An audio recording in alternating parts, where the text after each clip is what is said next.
Everybody, knowledge group पे मैं प्रियंका आपका स्वागत करती हूँ।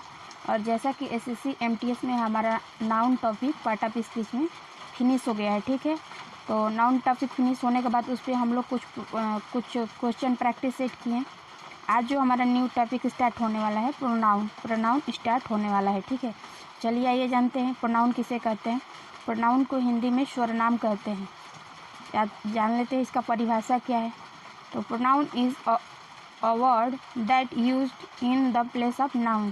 कहने की इसका हिंदी मतलब अर्थ ये हुआ वह शब्द जो किसी संज्ञा के स्थान पर प्रयोग हो उसे प्रोनाउन कहते हैं। जैसे इसका एग्जांपल देख लीजिए, ही, सी, इट, दे, यू, etc, ठीक है। अब बात कर लेते हैं प्रोनाउंस। प्रोनाउंस कितने प्रकार के होते हैं। तो प्रोनाउंस जो है निम्नलिखित प्रकार के होते हैं, ठीक है।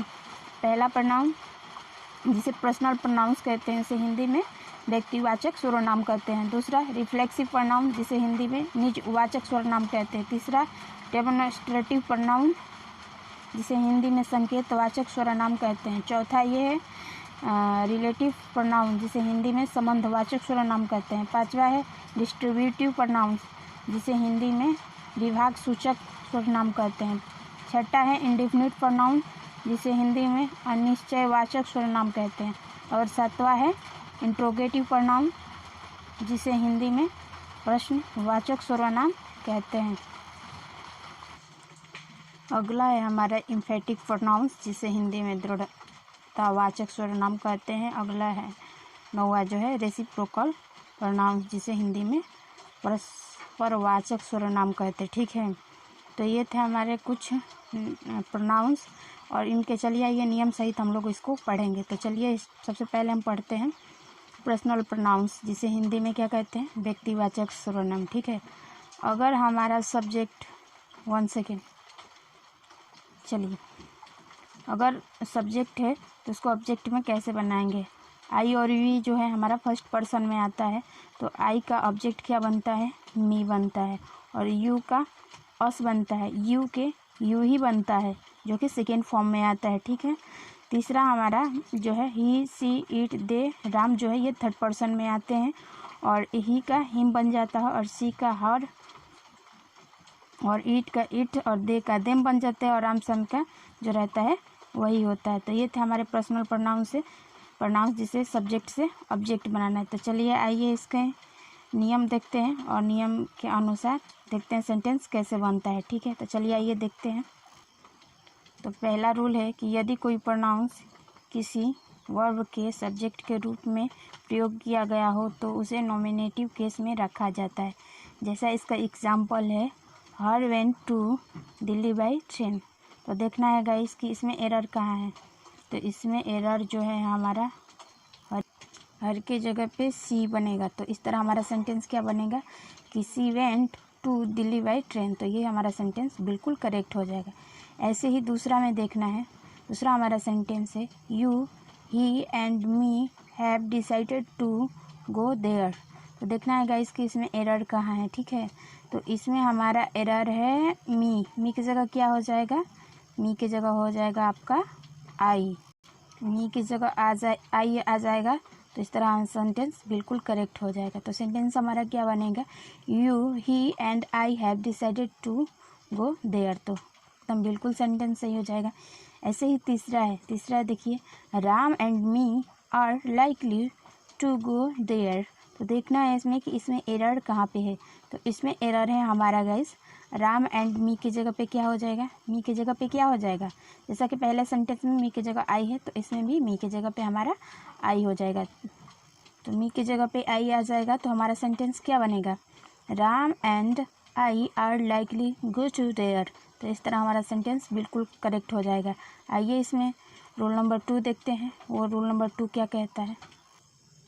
तो गाइस रूल नंबर 2 क्या कहता है, यदि कोई प्रोनाउन किसी वर्ब के ऑब्जेक्ट के रूप में प्रयोग किया गया हो तो उसे ऑब्जेक्टिव केस में रखा जाता है। जैसे देखिए कुछ एग्जांपल दिए हैं तो बताना है, देखते हैं इस सेंटेंस को कैसे सही बनाएंगे। ये हमारा जो सेंटेंस है एरर से रिलेटेड। तो हम आपको पहले ही नियम में बता चुके हैं सब्जेक्ट से ऑब्जेक्ट हो जाएगा तो उसको ऑब्जेक्टिव केस कैसे बनेगा। तो देखिए इसका एग्जांपल है the teacher taught the last night. They last night. तो क्या इसमें एरर है गाइस? तो इसमें एरर है, दे की जगह पे क्या हो जाएगा, दे की जगह पे जब देम होगा तो दे की जगह पे देम होगा, तो इस तरह हमारा सेंटेंस बिल्कुल करेक्ट हो जाएगा। ऐसा ही दूसरा सेंटेंस है, देखिए शी लव्स ही, तो ही की जगह पे क्या हो जाएगा, तो ही की जगह पे जब आपका हिम होगा तो इस तरह आपका सेंटेंस बिल्कुल करेक्ट हो जाएगा। ऐसे ही तीसरा क्वेश्चन है, एग्जाम्पल है, जैसे ही यूज्ड दे की जगह पे क्या होगा, दे की जगह पे जब देम होगा तो इस तरह हमारा सेंटेंस बिल्कुल करेक्ट हो जाएगा। अगला सेंटेंस देखिए, the fisherman saved he and आई, तो यह इसमें कहाँ पे गलत है, तो इसमें हमारा जो गलत है आई की जगह क्या हो जाएगा, मी हो जाएगा। जब मी होगा तो हमारा सेंटेंस बिल्कुल करेक्ट हो जाएगा।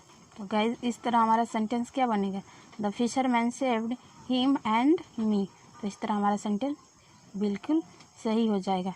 तो देखिए आइए अब देखते हैं कि अगला नियम क्या कहता है। तो अगला नियम के बारे में जानते हैं। तो अगला रूल हमारा क्या कहता है, लेट का हिंदी अर्थ क्या होता है, आज्ञा देना।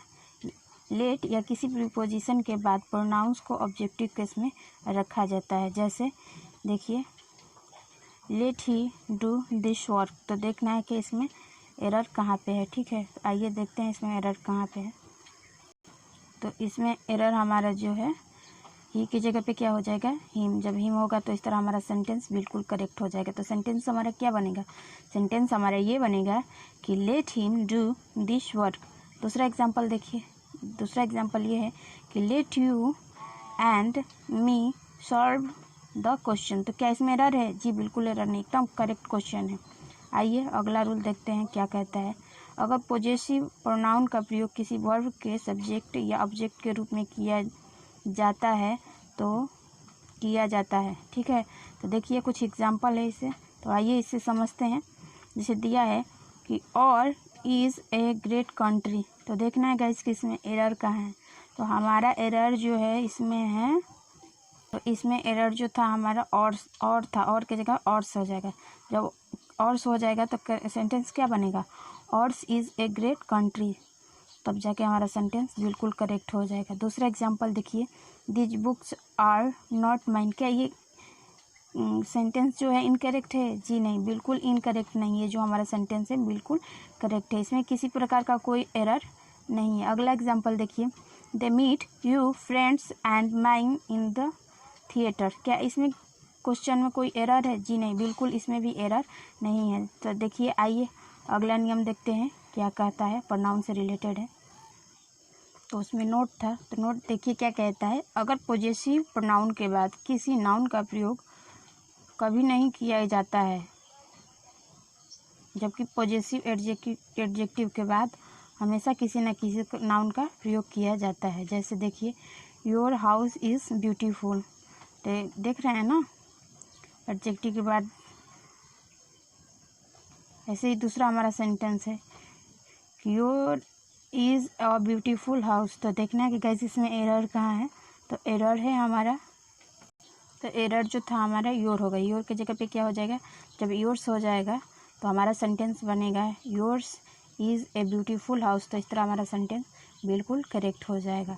अगला सेंटेंस देखिए क्या कहता है, अगला नियम, जब दो नॉमिनेटिव केस प्रोनाउन के बीच में तुलना या कंपटीशन हो तो देन के बाद नॉमिनेटिव केस प्रोनाउन का प्रयोग किया जाता है। जैसे देखिए यू आर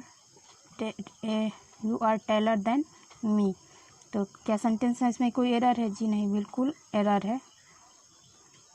क्या हो जाएगा सेंटेंस सब करेक्ट बने तो मी की जगह पे क्या हो जाएगा, तो मी की जगह पे हमारा आई हो जाएगा। मी की जगह पे आई हो जाएगा तो हमारा सेंटेंस क्या बनेगा, you are a taller than I, तो इस तरह हमारा सेंटेंस करेक्ट हो जाएगा। आइए अगला देखते हैं इसमें नियम क्या कहता है। तो अगला नियम क्या कहता है, इट का प्रयोग किसी वस्तु, समय, जानवर और दिन या प्राकृतिक घटना के लिए प्रयोग किया जाता है। जैसे it is winter, it is a 5 o'clock, it is Sunday today, it is running. इसमें नोट है, अगर बेबी, चाइल्ड, इन्फेंट का कोई जेंडर नहीं होता तो इनके लिए क्या करते हैं, इट का प्रयोग करते हैं। जैसे आइए इसका एग्जांपल देखते हैं। तो baby is earning because it is hungry, ठीक है, तो हमारा सेंटेंस बिल्कुल करेक्ट है। दूसरा देखिए, दूसरा सेंटेंस ये है कि I do not know whether he is a baby और नॉट। तो कहाँ पे एरर है, तो इसमें जो हमारा एरर है तो ही की जगह इट्स हो जाएगा। तो इस तरह हमारा सेंटेंस क्या बनेगा, I do not know whether it's is a baby और नॉट। तो ये थे आज के हमारे प्रोनाउन से टॉपिक रिलेटेड जो थे कुछ रूल और नियम थे, और इसमें और भी आगे जो नियम होगा उसको अगले क्लास में हम पढ़ा जाएगा। तो आज तक की क्लास यहीं पे ख़त्म करते हैं। तो इसी के साथ मैं आपको बोलना चाहूँगी कि अगर हमारा वीडियो आपको पसंद आता है तो लाइक शेयर सब्सक्राइब ज़रूर करें, और इसी के साथ मैं बोलूँगी जय हिंद जय भारत।